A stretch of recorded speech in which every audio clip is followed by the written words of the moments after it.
Keep it locked to A Squared Podcast. That's right. What up, baby? Hey, this K Kemp, and you rocking with the A Squared Podcast. Be sure to click and subscribe. Cornbread. What up, dog? DJ A-Ron. A Squared Podcast. Good information on entrance to the trade. Make sure you subscribe and share. Also, turn those notifications on to the podcast. Always keep your shoes by your feet. By your feet. Mr. Cornbread. All right, A Square Podcast. Hey, we're back with another episode. We are here celebrating our 100th episode. You know, it's been a journey. It's been a journey getting there. But today we have my sister on, somebody who helped us out at the beginning. She's episode 25 and 26. Her interview was so long we had to cut it into two. One of the controversial ones, I get a lot of feedback from hers. Your trial also made 2020. The show. It's called Undercover Girlfriend. So, you know, it's crazy. But welcome to the A Square Podcast, Elisabeth Pollock. How are you? Hello, my brother. I love you when I miss you. I miss you too, man. Looking good over there. Look like your mom and dad every day, man. It's crazy. It's crazy. So how have you been since the episodes? Busy. Things. I think we filmed that couple months before COVID happened. Yeah. So then COVID happened and COVID changed everything about all of our lives for quite a long period of time, and we're still not quite back to normal. So I've been navigating the legal system without my normal tools, without being able to visit clients because they shut down the jails and they won't let anybody in because they're worried about COVID coming into the facility. So I haven't been able to see clients. We didn't have in-person court for almost 6 months. And when we did have in-person court, it was limited to just a few different types of proceedings. So no trials. So we basically shut down. We just reopened for trials at the end of March of this year. So now we've got this massive backlog of trials from people who've been waiting, for a year to get their day in court. And now all of a sudden we're back open and everyone's like, bet it's my turn. And I'm like, 30 of you guys. So we got to take our time. We got to schedule this a little bit. Right. So it's been really, really busy for about the last 4 months, and it's only going to get worse for about the next 6. So yeah, it's been a trip. And so you deal with only people who would be sentenced to prison, not jail, because if that was the case, that's right. Under a year anyway. So okay. Yeah, that's right. So felonies only, and federal felonies only. So yeah, I don't actually know what was happening in the state courts during the whole thing. I was, kind of keeping track a little bit. I know they were closed for a while as well. But yeah, we've got guys waiting for their day, and everyone's charged with something that ultimately could result in a prison sentence. Absolutely. So how have you been feeling? I know, like you said, if for those people who got this charge on them and they've been sitting in prison for a long time waiting for their day in court, but how are you doing with your home, juggling that, going back and forth to work, talking with everybody? How are you doing? Yeah, I'm doing all right, all things considered. I'm lucky. I never stopped working. So there's so many of us that didn't have jobs and didn't have anywhere to go and was struggling financially and all those complicating factors. And I didn't have that. So I feel really, really blessed to have not gone through some of what a lot of our friends and colleagues went through without being employed and without having childcare and everything like that. So I'm feeling pretty good about my circumstances. Now, I'm also really lucky because my husband stays home. So he was able to basically take on all the childcare with our 2 boys who are now 10 and 7.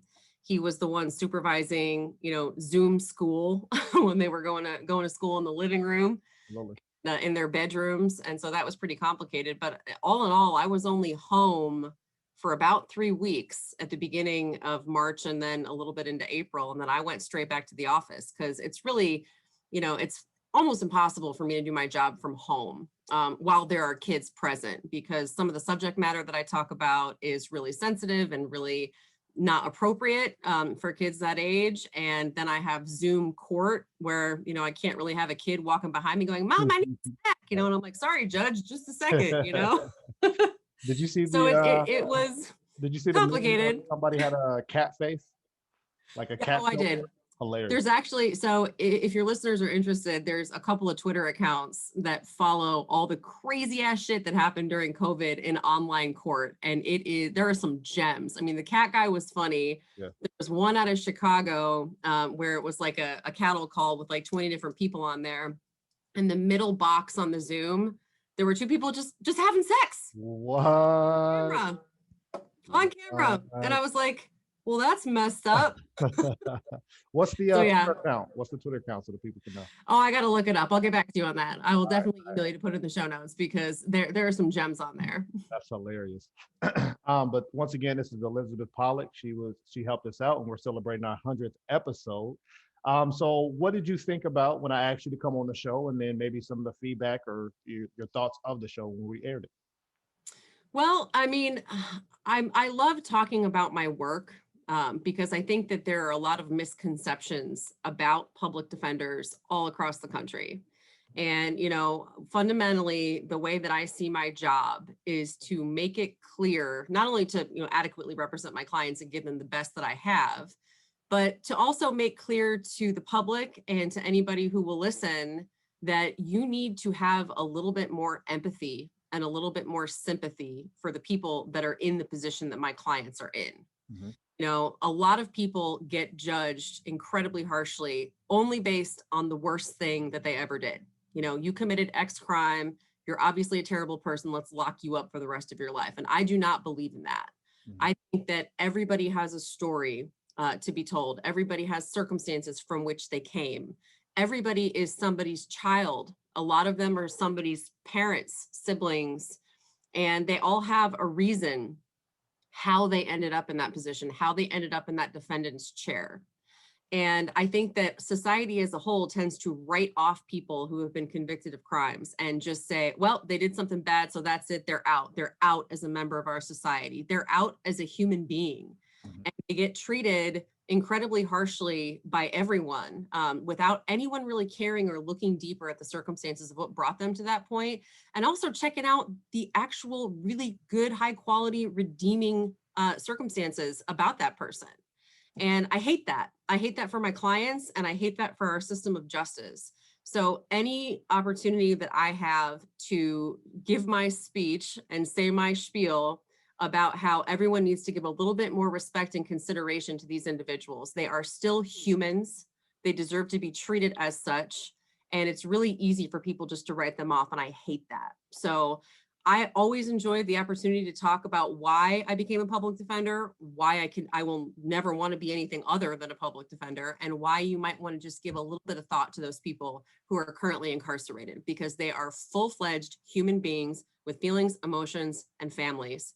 And ultimately, the goal of our justice system should be to improve their circumstances such that they never have to go back.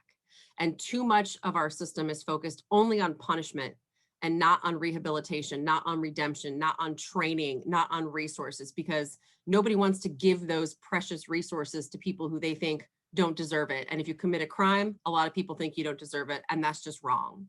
So I hope that in talking about my work and the case, that I might have given a dose of perspective to some people who might not have understood fully why I do what I do or the circumstances that my clients are in. So thank you for that. My last question for you would be, I know 2020 and 2021 started off with a banger, with a lot of things going on. So have the courts, any rules came down that kind of may affect how you do your job or might benefit somebody? I don't know about benefits so much, not in terms of the COVID stuff. If anything, COVID just killed everybody, because you can't visit your client, they can't come to court, they can't make progress on the case.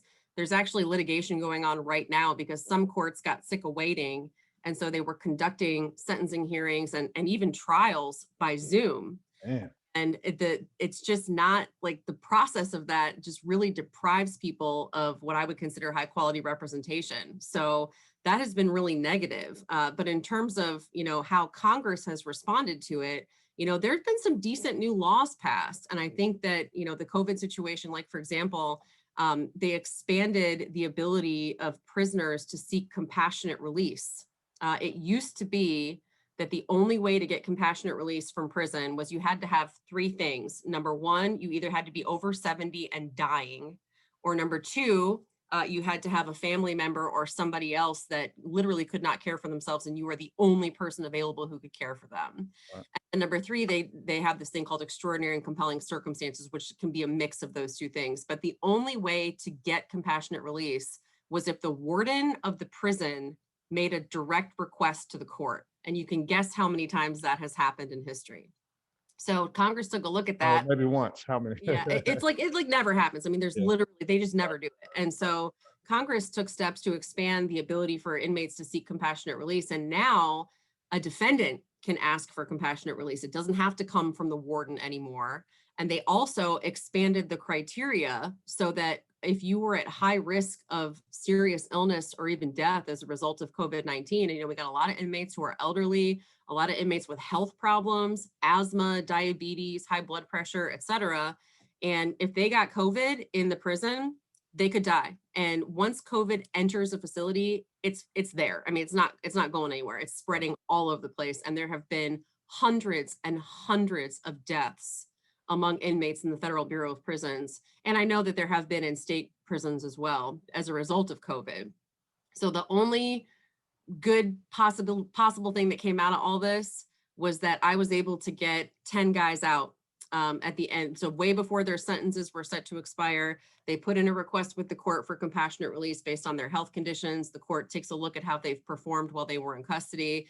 And they're like, yeah, this constitutes a compelling reason. Let's let them out. And so we were able to, I think, get about 20% overall of the requests. About 20% of those guys ended up going home. And that has been extremely gratifying. And I really do appreciate that somebody finally took a look at this system and said, yeah, this is not working. Let's improve it. And they did. And, Congress is improving a lot of other criminal justice laws as we speak. There's 3 bills in the Senate Judiciary Committee right now that are directed towards eliminating mandatory drug minimums, making all the law changes that have happened recently, making them all retroactive so that people who, if they were sentenced today, they would no longer be in prison. They would have had half their sentence. Well, now we can apply those. Right. So things are looking up in the criminal justice world. I think it might be one of the only areas of bipartisan agreement in Congress as we speak right now.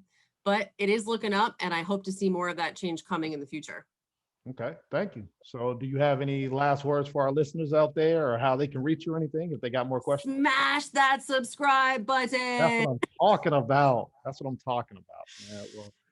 This show is awesome. This show is awesome. It covers such a wide variety of topics, all of them relevant and prescient for what's happening in our world right now. I love the podcast, not just because I love you, although and I love you too. Everybody should smash that subscribe button. And if anybody has any questions for me about criminal law, federal criminal law, or anything about that, please feel free to contact me. My email address is Elisabeth_Pollock@fd.org, and Antonio will have that email address for you. I'll put it on there. All right. Thank you again for, I know you're busy.